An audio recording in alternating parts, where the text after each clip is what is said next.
I'll do. Before we begin this episode, I have to forewarn you that there's a little bit of language in this one. Nothing major. I mean, there is a bit later on, but we managed to bleep that out. But the guest we've had he's been a little bit unruly, a little bit out of control. Tried to get him to rein it in. He wouldn't really listen. But if you're easily offended, you might want to switch off. But don't blame me if you miss out on a piece of career wisdom that could completely reroute the path of your life to an existence of fulfillment, happiness, and Sky Plus. Basically, I'm recommending don't be a snowflake. All right, that'll do. That'll do, won't it? Are you confused? What is the next step in your career? This is your life, goddammit. This is Jobsworth.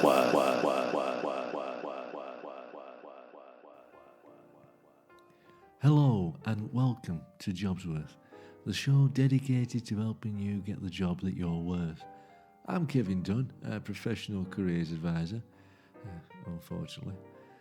Each week we invite a guest to share an insight into their career and perhaps educate, inform or inspire you to make better life choices. Kind of like what I'm trying to achieve in secondary schools, but still, apparently I'm not a real teacher. You what? Yeah, I did listen. I did. I am keeping the melancholy down. I mean, I could, I could say plenty, believe you me. Right, where was I? We got our regular features, like Teen Junction, Doppelganger Jobswap, and Job Vacancy a week. Now on to today's guest. You've probably got an insurance policy for something or other, and you might have had to make a claim on, say, maybe your house or your business insurance. Well, our guest today is someone who the insurance company might actually send out to deal with your claim.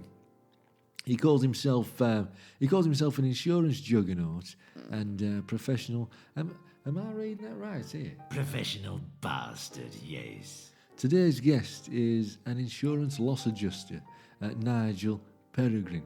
Welcome to Jobsworth, Nigel. Only those in the inner circle or down the lodge get to call me Nigel. Oh, sorry. Welcome to Jobsworth, Mr Peregrine. Cheers, Colin.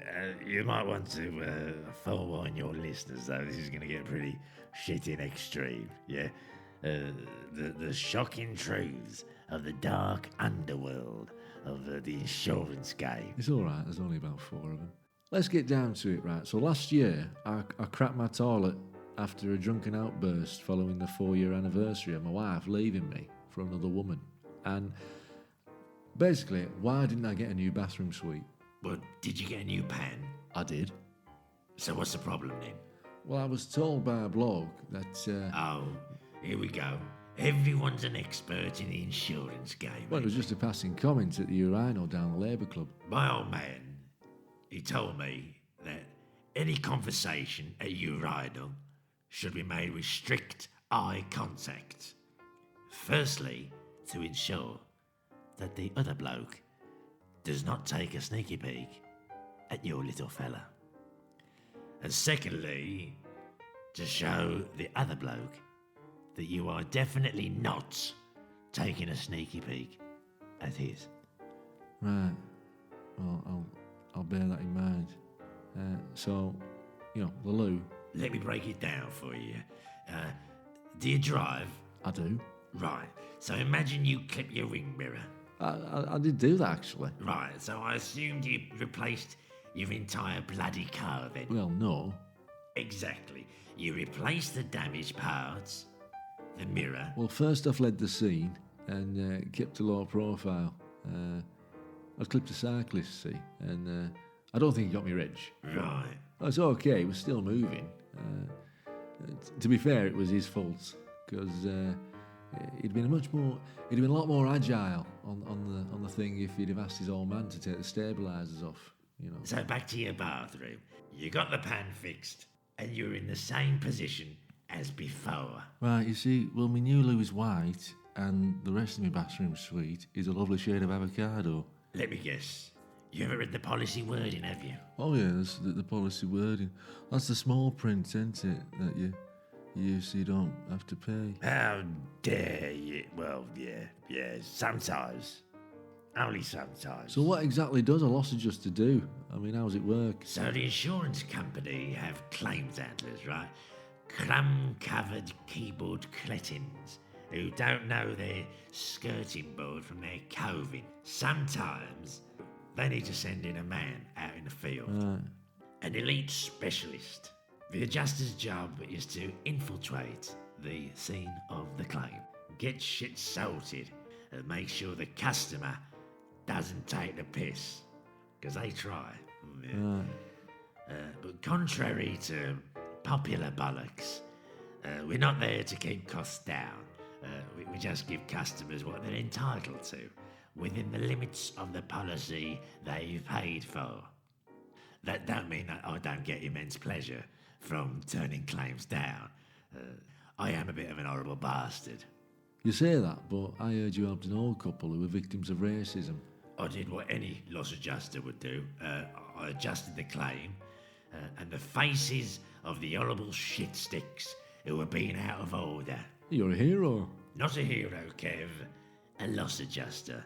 Didn't you throw one through a window? Well, it needs to be replaced anyway. I did negotiate with the mouthy one of the gang. Negotiate? How? I smashed his phone, shot him in the boot, and threatened to drive him to a ration with a teabagging fetish and a webcam. Yeah, isn't that kidnapping? There are many terms for good customer service, Kev. This is the side of the insurance game that people just don't know about. But you can hear all about it on the Peregrine podcast, available on iTunes, the Spotify, or the Nigel Peregrine page. You just Google it, yeah? Shameless plug there. You what? Jobsworth. So, Mr Peregrine, how long have you been doing this line of work? Over 35 years in the game, adjusting the shit out of claims. And how did you get to be a loss adjuster? I mean, did you have to qualify? Did I have to qualify? Are you taking a piss? There was a unique selection process that took place in Hereford. I could talk about it, but I'd be bundled into a van. Right. Well, let's look at it a different way then. So, what are your qualifications? Shitloads. As loss adjusters, we, of course, have to pass insurance qualifications, along with evasive driving, insurance liability, hand-to-hand combat, fraud detection, wine tasting, property damage, and interrogation techniques that would make Guantanamo Bay look like a trip to Butlins. It's all on LinkedIn, mate. What sort of claims do you deal with? Property damage, mainly. Whatever they want me to look at, wherever they want me to go. I'm like a coiled spring, ready to jump into action. Oh, but I don't do abroad. Right. I was asked to visit Ashby de la Zouche once. I told him to piss off. But who knows the carnage I'm going to face when I cross the threshold of a property. Some shit. It could give you PTSD. Have you ever seen the aftermath of a disgruntled ex-tenant? Can't say I have. And God forbid you should ever have to, son. Some scars never heal. And you decide whether a claim's going to be paid or not. I am the judge, the jury, and the enforcement. Now, I actually got to spend some time with you, didn't I? I spent a day with you. But by the time I reached you, which was about 10:30, you'd only just finished your breakfast. An adjuster needs his fuel and his stomach lined for the alcohol, throughout the day. I don't eat that greasy stuff. It plays havoc with my IBS. Right, play tape. This is your life, goddammit. Right, I'm here at the second appointment of the day. I'm just with Nigel Peregrine, loss adjuster. Just taking a few swigs from his zip flask. I'm not going to comment on that. But we've just arrived and we're standing outside the front of a standard family home. Standard as in a 1930s three-bed semi-detached property with a value at risk of approximately 200 grand. Anyone can see that. Now, this is the second appointment because, well, we didn't stop at the first one, did we? It was a subsidence claim. Yeah, not too close to the mic, please. It was a subsidence claim. I could see the crack in the front was just crack rendering. I could spot that kind of shit while slowly driving past at a steady 46 miles per hour. Besides, we've got to get a wriggle and I've got a very important meeting with a pint of Elven Quest at 12. So what are we dealing with here? We're about to see a claim for an escape of water, possibly building and the contents damage. Right. Flies and tyres check. Don't want anyone accidentally being exposed to Peregrine Jr. Again, I am on my final warning. What for? Right, always 3 knocks. It's the sound of authority. They either think it's coppers, a bailiff, but no, it's worse. It's me. What? Is that a knuckle duster? Oh, this ain't no Orinoco flow, boy. You what? Mr. Pickle Squib, Nigel Peregrine, loss adjuster. I've come to adjust the shit out of your claim. Oh, right, you're early. Indeed I am. Exceptional customer service. I'm sure you will agree. Well, not for the first visit. Shut up. This is Kevin. He's here to observe me working my magic. I think he's safe. You on the register, Kev? What? No. Me neither. How about you? Absolutely not. Well, there we go. Something we all have in common then. Just 3 blokes who happen to not be convicted, perverted scum. Can we come in then and get this over with? You see? That's what you call rapport building.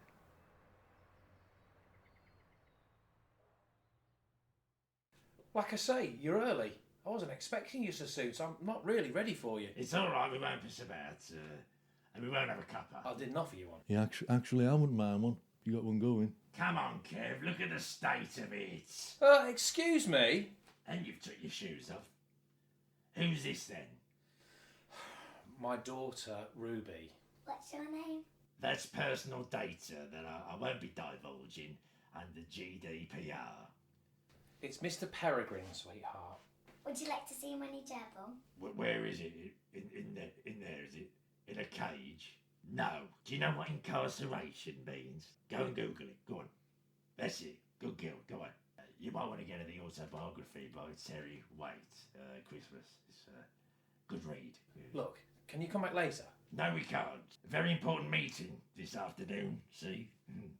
I understand you've had an escape of water upstairs.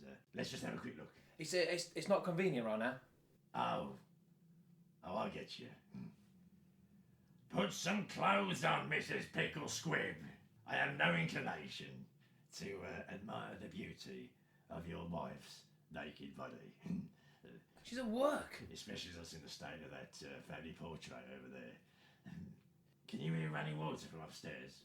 No. Right, so there's the stairs over there, so... hold on, why are you standing in the way? Mr. Pickle Squat is currently preventing the loss adjuster from getting to the staircase. There's quite an intense stare down, an uncomfortable shift in the mood. You keep that flapping mouth of yours shut down, or you'll be waiting in the shit in Capri. Now, Pickle Squib, according to my records, the leak happened over a week ago. So I trust, like any normal, sane human being, you got the leak repaired right away. Yes, of course. And yet I can see your stairwell is pretty saturated still. It hasn't dried out or started to stink. By now, saturated carpet is ripped out because it bloody stinks like an unwashed gusset of a dirty skaghead. So your stairs are saturated, and you won't let a handsome insurance powerhouse view upstairs. Isn't that very strange? It's like watching Poirot. Can you be quiet, please? Ruby! What's Daddy been doing upstairs this morning? Using the hose pipe for when the insurance man comes. Unbelievable. Oh, the innocence of youth. Good girl. Honesty is the best policy. Now Google image horrific incarceration And think about that bloody gerbil. Pickle Squib, I'm going to tell you straight. Your house is a shithole. You should be ashamed of yourself. Mullet hair looked terrible back in the day. It looks worse now. You've got to sort it out. And you are a top shelf fraudularizer. You could cut the tension with a knife. She's worked out the spelling then. It's kicked off. Pickle Squib has gone straight for the Peregrine, aiming for the neck strangle. Oh, cat-like reflexes there from the Peregrine, who's deflected it, and he's got Pickle Squib in a very tight headlock. A few cheeky little shots there from the Peregrine. Pickle Squib's going blue. He's going blue here. He's going blue. Have it. Oh, right in meat and veg. It's all over. You're a big bloke, Pickle Squib, but I do this for a shitty living. Now you're going on the register, son. The fraudy bastard register. Come on, Kev. My work here is done. I'll be informing the insurers that this claim is more dodgy than a Russian election. Ruby, fetch a pack of frozen peas for your old man. He's had an accident. What's that there? Vermin! Have it.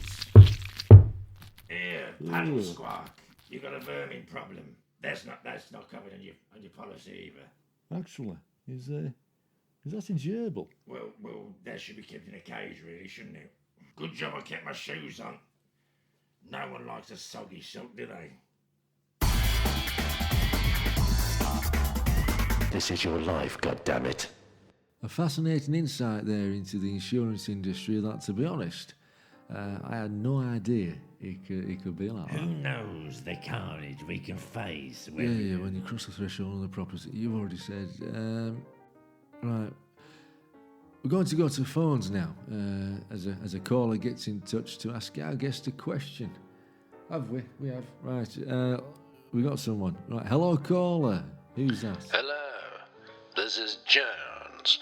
Rigger Jones. It's a brick rigger.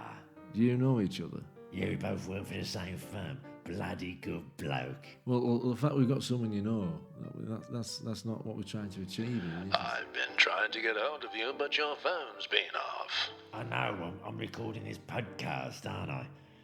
Well, what's going on? It's not a code 4, is it? No, nothing like that. I just wondered if I could borrow your rods again. Isn't supposed to be bloody careers guidance here? I've blocked my toilet. Again. I'll be home about 6. Come over and grab 'em. I've got a new batch of homebrew. It's called Warrior's Gland. I've added something to it I found in the shed. It burns like a bitch, but you can't feel your face. You know I will. Have we finished organising your social life? And we were supposed to be changing lives. Who's this namby-pamby fairy? Right, cut him off. I'm not having that. I'm not here to be insulted. Right? I have enough of that from cocky 16-year-olds who are bigger than me. Rigger. A bloody good bloke. Any other callers? Yeah, we have. Right, we got someone. Hello, who's that? Vince. How do, Vince? You're through to Mr Peregrine, loss adjuster. What's your question? Vince, What's your question? well, I'd like to ask him why he turned my claim down. Oh, flipping heck. Shit me, here we go. Listen, Vince, if that's your real name. No, it is. You probably remember me, Mr. Vincent Parsley in Kettling Cheesewater. Nice part of the world, microbrewery. Remind me of what the claim was again, because I deal with a plethora of idiots on a daily basis. Well, my ceiling collapsed in the dining room. Another victim of the insurance Wind your neck in, yeah? Parsley, yes, I remember you. You claim that the ceiling collapsed after someone fell off the bed during an orgy at your gaff. Yeah. And having visited your home, which you share with your elderly mother, and seeing the state of you, it was clear to see that that version of events was a load of bollocks. How dare you? Oh, come on, you iron creases in your jeans, for shit's sake. You reek of virgin. All right, lads. All right. I mean, you could fall into a vat of vajankles and still come out holding a cucumber. Vajankles? What are vajankles? Not my cup of tea, Kev, but don't Google it whilst at work, yeah? Parsley, your lath and plaster ceiling debonded because of its age, and you bloody know it. I did send you an official written declinature, though, to explain. Yeah, it was a text message. Yeah, same thing. More efficient. Well, you'd better watch it, Peregrine. Now, you wouldn't want to threaten me, son, would you? 'Cause I do know where you live, and I've seen more fat on a chip. If you want to go down that road, I'll knock on your door, stripped to the waist, and we can go skin on skin, man to man, out on the concrete. What do you reckon, Parsley? Do you really want to step into the cage with the Peregrine? Do you? You can get your girlfriends to cheer you on. Oh, but hold on. They don't exist, do they? Well, not without a bicycle pump. People like you, maybe. I think he's gone. He's gone. All mouth, like most of them. You wouldn't have actually done that, law, would you? You know, gone round. Why not? I've done it before. Okay, so let's move on. Do this, do that. Clean your room.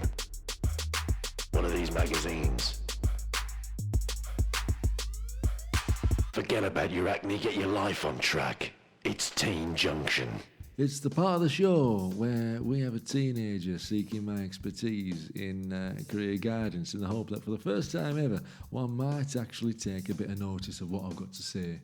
And I might find a glimmer of something called meaningfulness. Is that a word? Meaningful? Yeah, I think it is. Right, on the line we have Bethany, who's 15, and she goes to St Michael's C of E school. Hello, Bethany. Hello. Right, you have the attention of me and Mr Peregrine, so what would you like to know? Well, I'd like to get some advice about becoming a professional musician. Right, a professional musician, eh? Yeah. What instrument do you play? I play the oboe. Don't look at me. The oboe. Well, that's a bit of a niche instrument, that, isn't it? I once dealt with a claim at a kazoo factory. It was an explosion. The noise could be heard for miles around. People thought it was a shitty alien invasion. Just so you know that, generally speaking, alien invasion is not something you can claim for on a house policy. If a spaceship does land on your house, report it as an impact claim. I mean, I suppose the question is, Bethany, you know, how good are you? Well, I won BBC Young Musician of the Year last year. Did you? Wow. That's, that's impressive. You clearly have a lot of talent. That's brilliant. That really is. That really is impressive. Oh, thank you. So have you thought about retail work?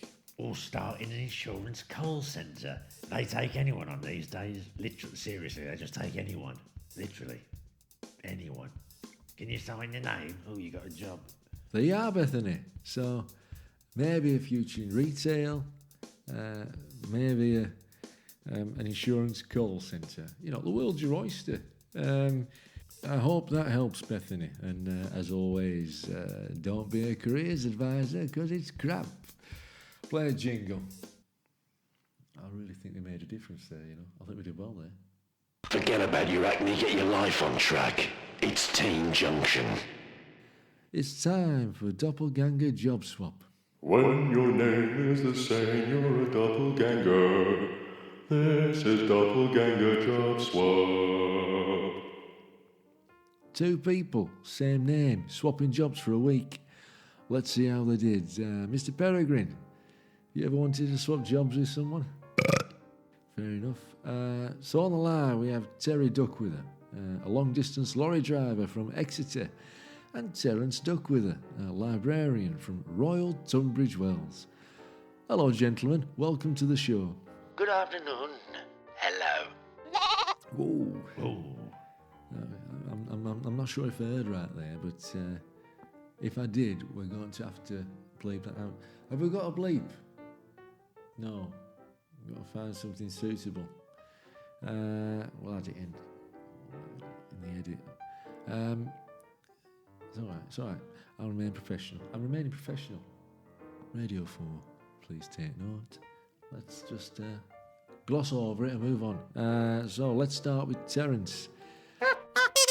Yeah, there's no need for that, Terry. Bit out of order. You don't even know him. So Got a mouth like a backed up shit pipe. Terence, you work in a library. I do. So from being in a building full of books and words and to being on road delivering, what sort of stuff were you delivering? Manufacturing parts and illegal immigrants, which I wasn't very happy with, I can tell you. Mr. Farage warned of this. Ugh. Right. Well, this is the social experiment, isn't it? What was it like driving HGV? Well, actually, I can't drive. So how did you... I was told I had to do it. I jumped in the vehicle at Dover and I tried to drive it, and then I hit several vehicles, a police van and a porter cabin, and then the immigrants escaped. High emotion there from Terry. Terry, how did you get on in the quiet stillness of a library? Well, I found it very difficult. Terry, I don't want to sound presumptuous here, but do you live with a condition called Tourette's? I'll take that as a yes. Well, I'd like to take the opportunity right now to highlight that to all our listeners that Tourette's is a very difficult condition to live with, and it shouldn't be made fun of. Would you agree, Mr. Peregrine? What are you doing? You're making notes. There's some creative language here. Yeah, it shouldn't be laughed at. Probably not the best idea, though, was it, to give him a job in the library? Was it, really? Well, I got the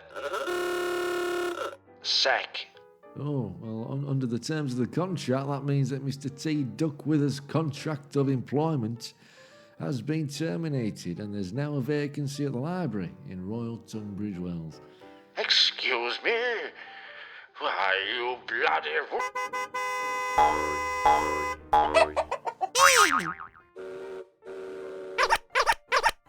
Yeah, let's call it there, shall we? When your name is the same, you're a doppelganger. This is Doppelganger Jobswap. We're almost out of time here, but not before checking out the job vacancy a week. Over to our resident recruitment consultant from Fickle's Recruiters, it's Chris. Hey Kev, how's it going, mate? All right, plodding on, managing. Still getting bullied by school teachers and all that? Yeah, all right, crack on. So this week, we've got a great opportunity for the right candidate, and that candidate could be you. So do you like animals? Because Cheston Hardwick's Animal Park are looking for a zookeeper to basically look after the dangerous animals, feeding them, clearing up their faces. What? Faces? Faces. It's faces, mate. It's, whatever pops out the back end. So, yeah, picking up the shit and all that. And a bit of sweeping up after the vacancy became suddenly and unexpectedly, yet tragically, available. That means it's a great opportunity for you to work with gentle, loving, deadly creatures day in and day out. And I could earn some more commission, which would be great because I'm looking to get a new mare. Don't worry about experience, because if you've had a dog or an hamster, it's pretty much exactly the same, but on a bigger scale and a little bit more dangerous. But how hard can it be? Any applications are to come through me, but I've been told that any queries about the job can be made to Mr. G. Raff at... Hold on. What? Mr. G. Raff. Yeah? You do realise, don't you? I mean, surely you realise that's a wind-up. What? That's a wind-up, ain't it? What do you mean? G. Raff. Are you really asking me that question? It's giraffe. It's giraffe. You joking? Someone's having you on there, mate. No commission. Me mate. I don't believe that. Never mind, Chris. Maybe, you can cheer yourself up and get your highlights done. Of course, there is a job going at the library in Royal Tunbridge Wells. So, if anyone's interested. More job vacancies next week. And all that leaves me to do is to thank our guest for this week, Mr. Nigel Peregrine, loss adjuster. Thank you for visiting us and sharing an insight into the surprisingly adrenaline-thumping life as a loss adjuster. I doubt people realise the insurance industry was so intense and often dangerous. Oh yeah, Kev. people haven't got a shitting clue. But you can hear all about it on the Peregrine podcast. Another plug there. Don't overdo it. You got any final words for our listeners? Yes. Read your policy wording and don't take the piss. Thank you, Mr Peregrine. And to all our listeners, I bid you farewell until next time, where we will give you more insights into another profession and help you get the job that you're worth. So, like this, subscribe and, get the word around so that if this does become more popular, I mean, at the moment we're just aiming for kind of double figures, But, who knows? Who knows where this could go for me? Maybe one day I could give up the careers advisor job. If you look at my LinkedIn profile, you will see, broadcaster. All right, I'm getting on with it. So from all of us here on Jobsworth, goodbye. You know what, Kev? Call me Nigel.